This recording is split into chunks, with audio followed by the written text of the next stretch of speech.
When people ask me what my favorite childhood movie was, it wasn't The Polar Express, it wasn't Sam Raimi's Spider-Man 2, it wasn't even Pacific Rim, it wasn't even one particular movie. It was a series. It was...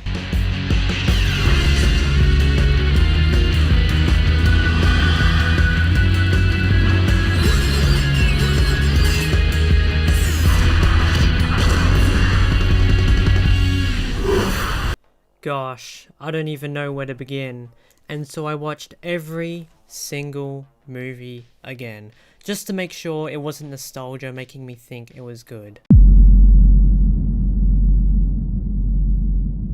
This was the best movie series ever made.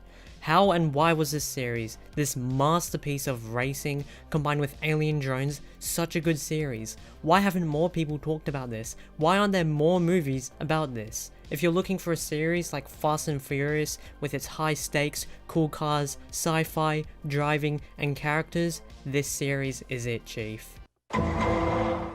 Now with any movie series, it begins and focuses on the characters. Now I am a complete whore for character development. Each individual in AcceleRacers has an equal or opposite character with satisfying character arcs, even the kind of likable but unlikable protagonist, Dr. Tesla. There's so much to be said about our characters, the racing realms, each individual character type, and how they've developed over the 4 movies. So, without further ado, let's get into it. And it's funny to me how here I thought the characters were for the plot, but if you really stop to think about it and watch the movies, the plot is for the characters. Sure, the racing realms do give AcceleRacers, but what do they actually show us? The struggles, the improvement, and the tension of each character. The Racing Realms tells us something about each individual, which makes these characters so complex, but it's everything about these movies that constantly gives us the character development, what we need to make a movie good. Nolo, Torque, you have to draft together. It's the only way to get more speed. Yeah, you can stay behind me, Nolo, where you Teku trash belong. Nolo, what are you doing? Now, what do we learn about the characters in this moment? We learn that Nolo is too stubborn to work with Torque, even if it's for the greater good, because of this.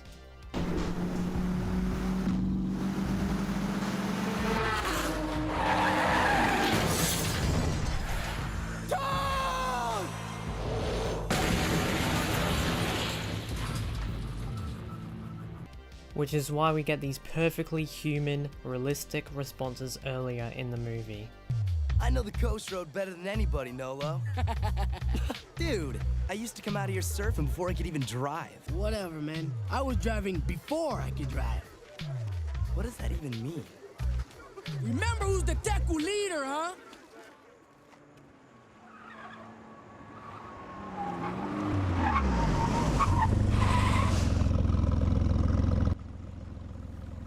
My race, Vert. Stay out of it.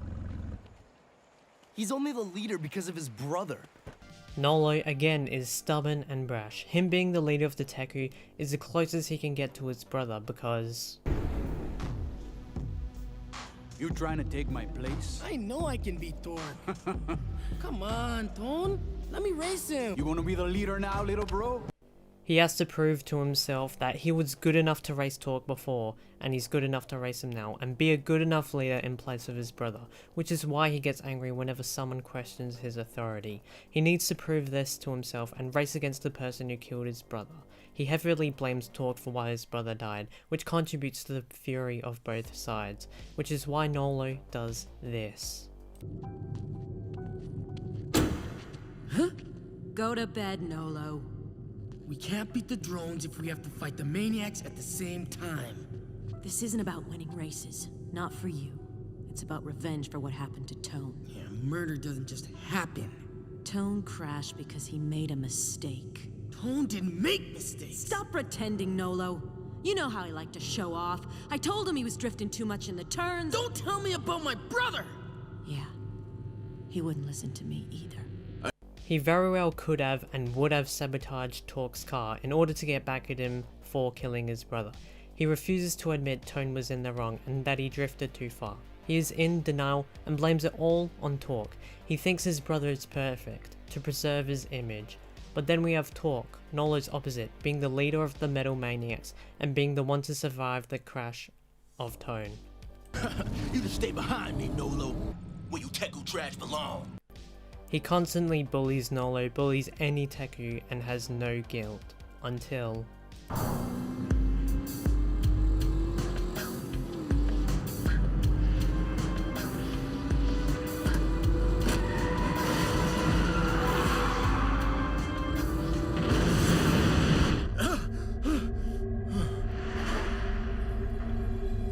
It wasn't my fault.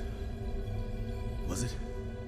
Which is why Torque was about to reconcile with Nolo and doesn't fight him here, even though Nolo is being a brat. Are you lost? Or are you just looking for a place to be alone? If you ever do that again, you better not miss. Yeah, let's settle this once and for all. This is pointless, Nolo. This is between him and me. I'm not gonna fight you. I think you will. Because he grows, he realizes it could have been his fault, because he blames himself for the pain and the suffering he has caused to his rival. It's all his fault, but he doesn't want to apologize, not when Nolo is doing this. Ready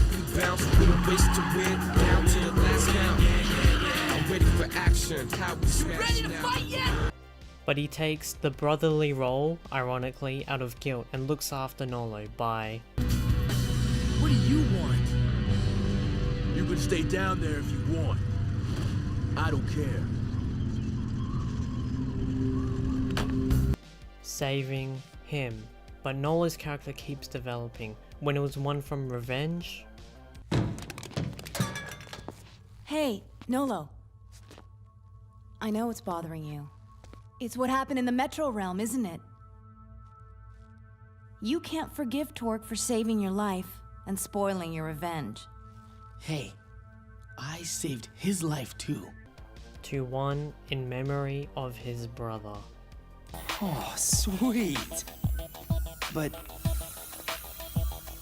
you earned this, not me. We've all earned it. Now get out there and win another one. You're starting to sound like your brother. To one of positive things, leadership, understanding, but talk when rating Maki for the leadership of the Metal Maniacs, contrasting with Nolo again and his authority over the Tekus, doesn't give in to killing Maki like we did with Tone. He could have very well murdered Maki and he thought about it, but he didn't. Character development.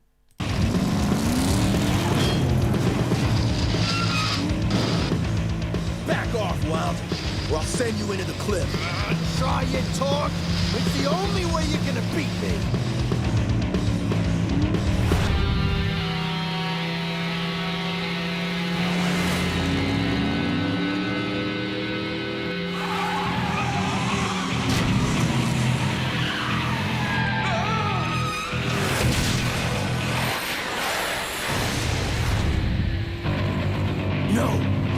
He feels the guilt which makes him a better person. And finally, both Torque and Nolo are on their way to complete their character arcs.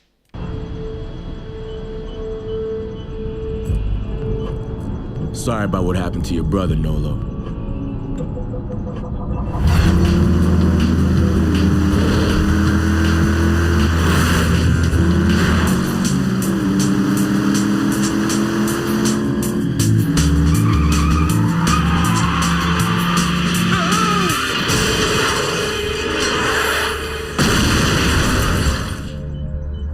Drifted too far. Lost it in the turn. It wasn't your fault. That's it? Nolo finally doesn't blame Torque and accept that it was his brother's mistake by drifting too far, and Torque finally accepts that it was his mistake. That is so good. And finally... Hey, Nolo! You with us or not? Yeah, I'm with you.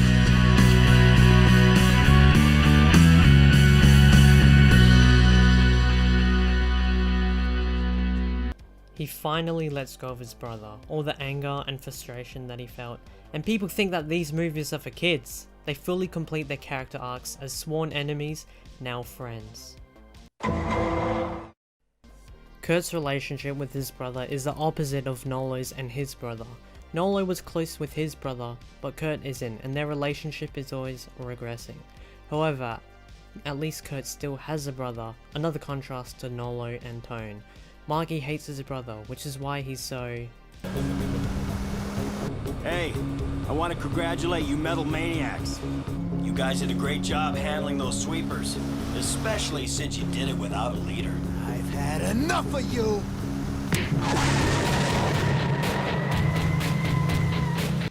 competitive against him. In fact, he could be saving the world, doing stuff for the greater good, but...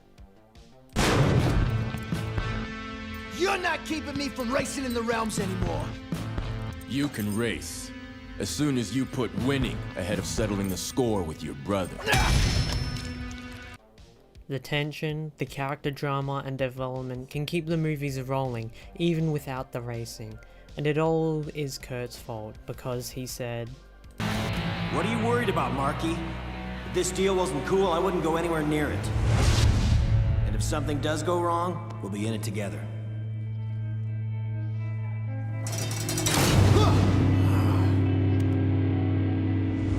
Which in turn led to this. You're gonna ruin your life, Marky. Hanging out with these maniacs! My life's already ruined. Whose fault is that?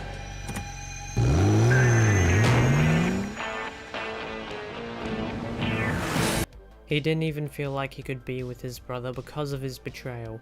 He even realized he ruined his brother's life in that moment, which led to this. You proved you could drive with anybody. So why do you want to be a metal maniac? 'Cause I got nowhere else to go. When Kurt tried to reach out to him earlier, he couldn't. He was too late. But now Marky is truly helpless when captured by the drones, which... Why should the metal maniacs trust you? I'm trying to help my brother. You never helped him before. That's why I have to now. I'll go in alone if I have to. Oh, now wait a minute now. Wild's a metal maniac. I'm in. Welded. Makes this scene and the scene after so good because they are so loyal to each other, even if the other person they're saving is a dickhead. And if we push further into the scene... He's not Teku, Kurt. But he's your brother. We're in. Giddy up. Nolo joins because he recognizes the relationship Kurt and Wild have with each other. One that he lost with his own brother. Kurt also realizes that after the world race, I got him involved in this business deal. I found out our partners were crooked, so I backed out. But Marky was in too deep, too stubborn to quit. If I'd told all I knew, it might have kept Marky out of prison, but it could have ruined me. So, I didn't say anything. He got 2 years. I won't leave him again. because they are brothers, and he doesn't want to repeat the past, so this happens. Hey, thanks for coming after me. We're even now. Brothers don't keep score.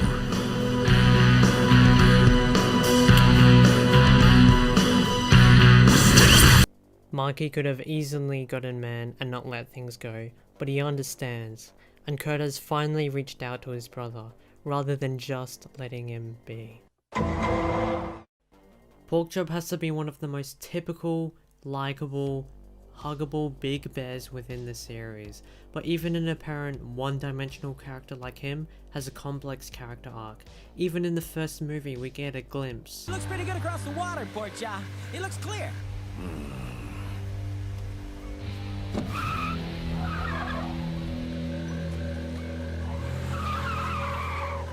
Of his complex character.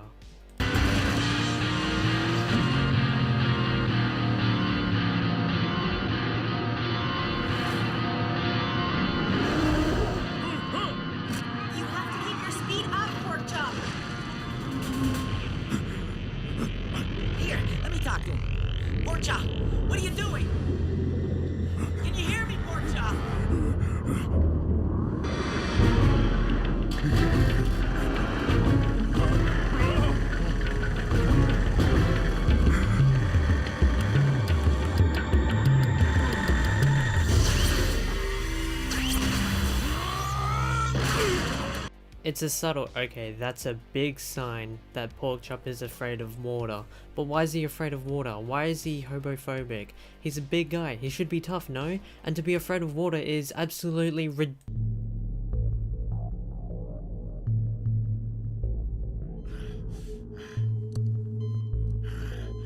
So, how you feeling, Porkchop?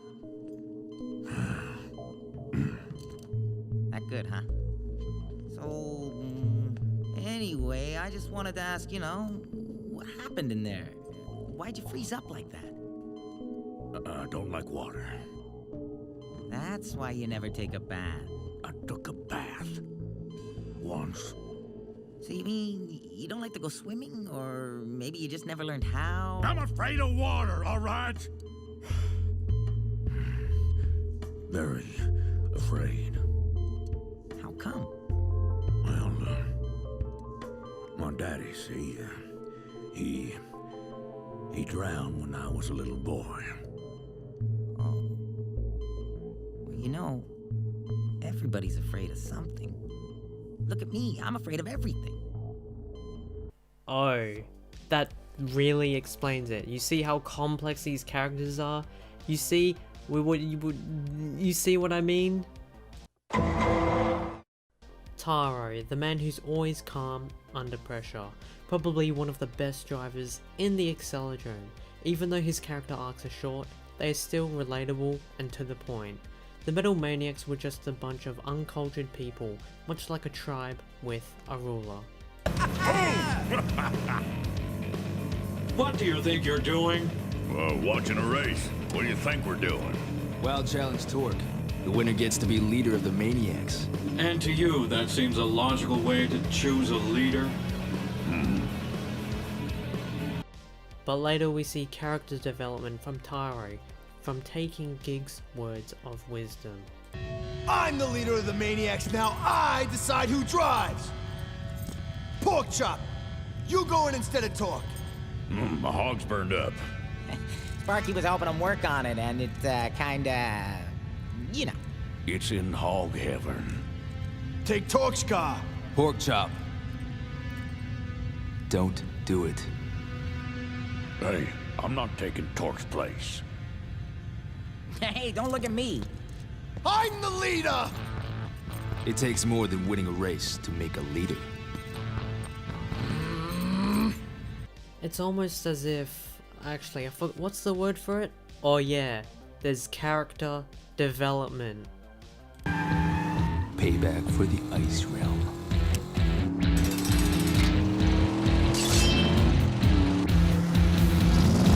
He's going to attack. Do it! No.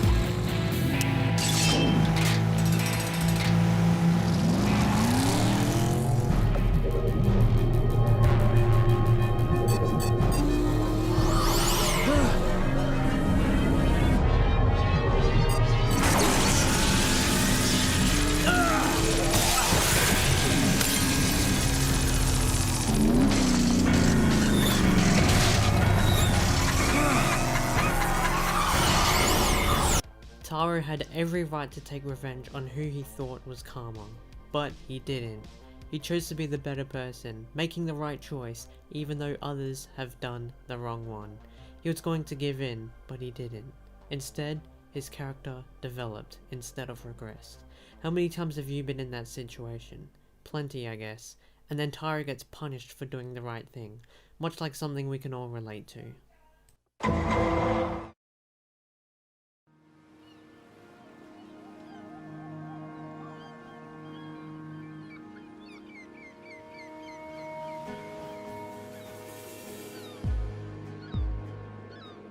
I don't know what's happening to me.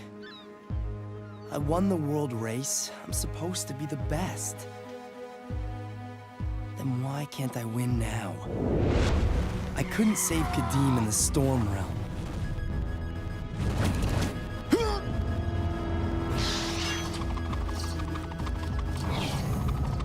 No! Trying to get my... I couldn't make it to the end of the Swamp Realm. Other drivers have won AcceleRacers.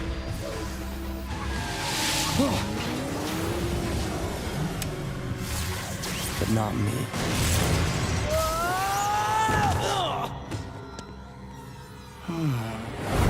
The future of the world depends on beating the drones. And I failed. They're probably doing better without me.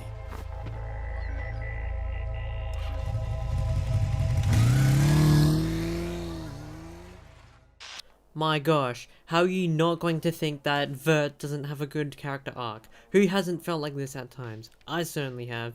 Vert Wheeler is a failure here. Vert Wheeler is a liability. He doesn't even want to race, even though humanity depends on it, just because he thinks he's a liability. Everyone has been in this position before. Do you know how sorry I am that I had to be away so much? But duty had to come first. That's the real challenge in life. Choosing between two things, when both of them mean everything to you. Well, what if somebody else could do the mission better than you? What if you thought you couldn't do it? What would your duty be then? What have you been doing, son? Just racing with the Teku. I never liked you being with those street punks. They're not punks. What if I said, I want you to stay here until I get back? What are you, grounding me? I'm saying you should quit what you're doing, son. The scene is so perfect on the second viewing. It directly compares Vert's duties to his dad's duties because his dad is also a silencer, but no one ever stopped believing in Vert because... When you left, you endangered not only your fellow drivers, but the whole effort to stop the racing drones. I left because I didn't know if I could beat the drones. And now you think you can? I don't know. But I can see now that I was wrong to quit trying. Dr. Tesla, here. Why should I let you drive if you have no confidence in yourself? I used to be the best. Maybe I can be again. The following drivers will enter the realm. Shirako Takamoto, Mark Wilde. Oh, yes! Kurt Wilde. Torque Maddox. Taro Kitano. Vert Wheeler. Vert Wheeler is the best driver. Just as Vert said, what if there was someone better than you at your duties? His dad knew Vert was the better driver, and the only chance at stopping Galorum, which is why...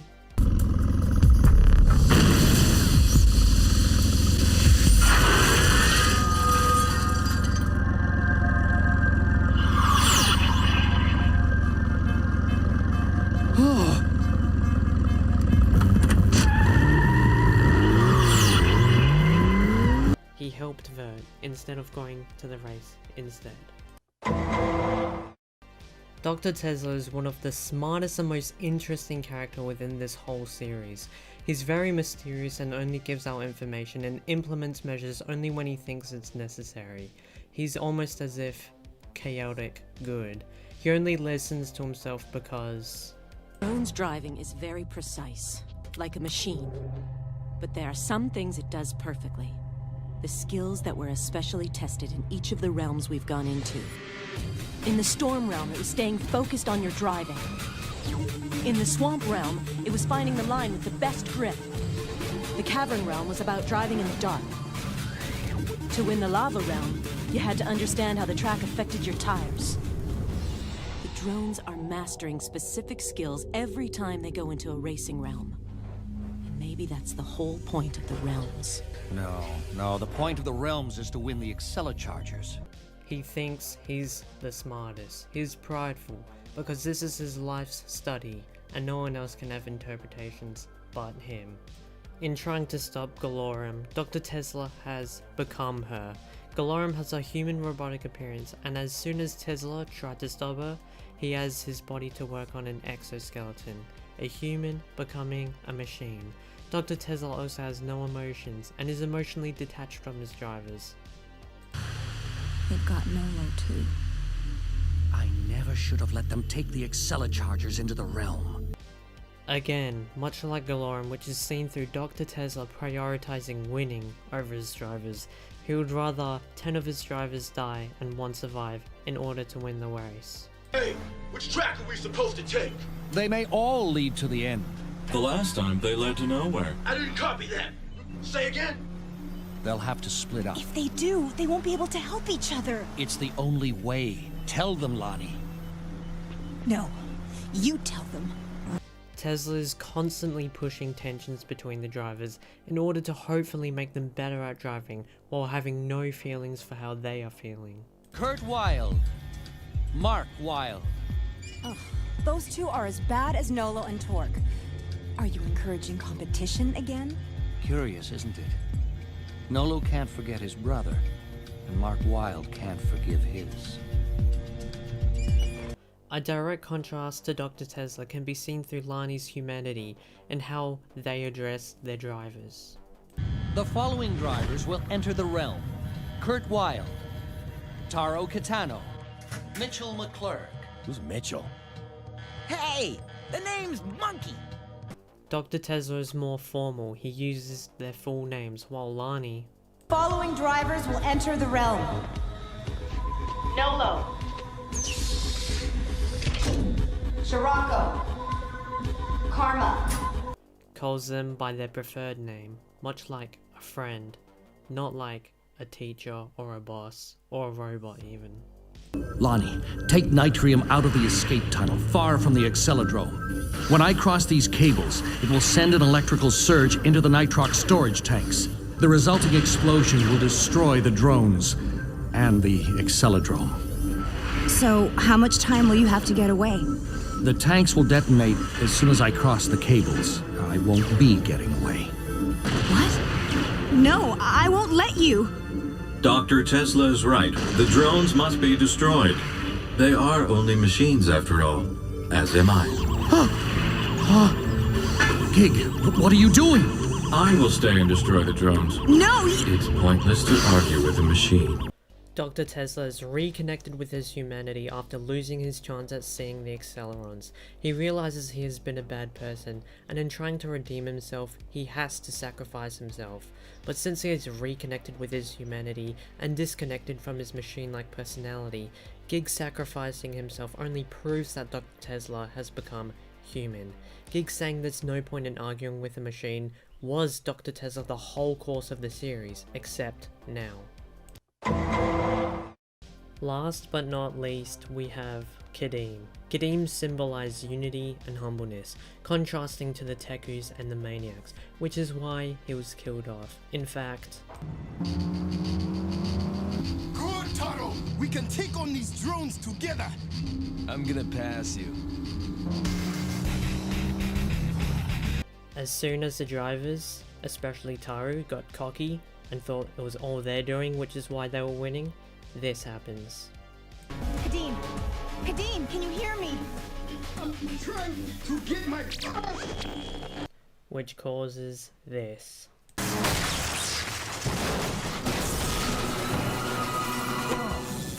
And this.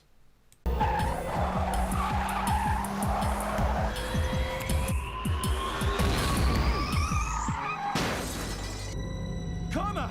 Are you alright? Yeah. Go win the race. Not to mention this.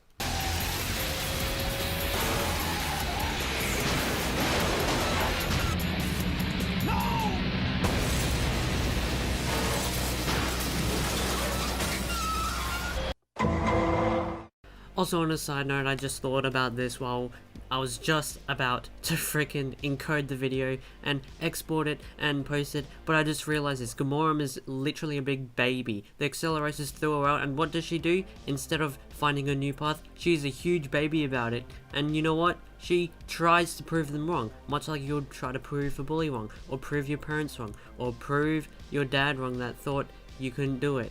Oh my gosh, it's so complex. Oh my gosh.